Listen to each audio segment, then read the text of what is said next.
Peter Shilton, a very good day to you. What made him such a great goalkeeper? Well, first of all, it's a very sad day for me today with the Gordon passing away, because he was my hero, and I was fortunate enough to watch him when I was on the terraces at 10 years of age, sort of getting into the Leicester team, and I followed his career until I actually signed for Leicester myself.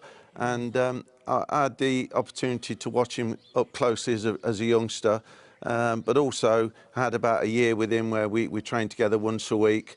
And the thing was about Gordon, it was a different era then to what it is now, different rules for goalkeepers. Goalkeepers tended to get challenged a lot more physically, but Gordon had this a great knack of always being in the right place at the right time. He had a great positional sense, and I think his positioning was something that I always admired very much. But he was also very agile. The thing also was he worked very hard at the game. In the days when there was no goalkeeping coaches, and sometimes a goalkeeper would have to stay behind for 5 minutes after training or 10 minutes and get some lads to stay with them just to do a bit of shooting and crossing.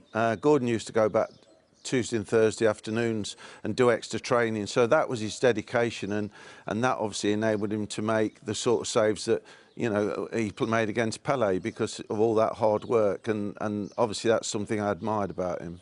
Interesting what you say about the changing nature of the role of the goalkeeper, that it was more physical then. Sorry, I didn't hear that. Sorry. You made the point, Peter, that it was more physical then. There were more heavy challenges from the centre forward, etc. Yeah.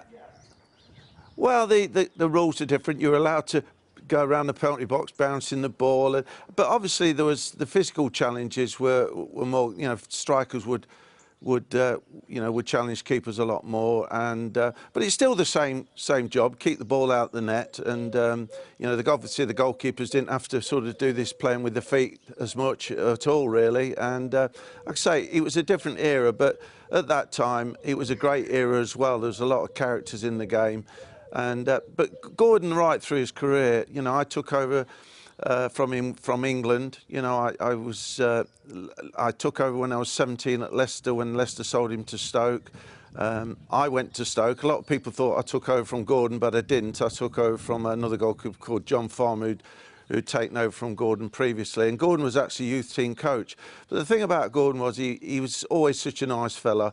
He could lose his temper occasionally, but he had a great sense of humour, and he was just a real gentleman, really. And presumably that carried on even with that World Cup win under his belt, because, I mean, if anything could change, if anything could swell the head, it would have been that, wouldn't it? Yes, of course. I mean, to be part of a World Cup winning team, I mean, all those players, it was in England, everything was in their favour, really, but you've still got to go and win the tournament, and obviously the famous game against West Germany. But, I think to be a World Cup winner at that time, made everybody a hero.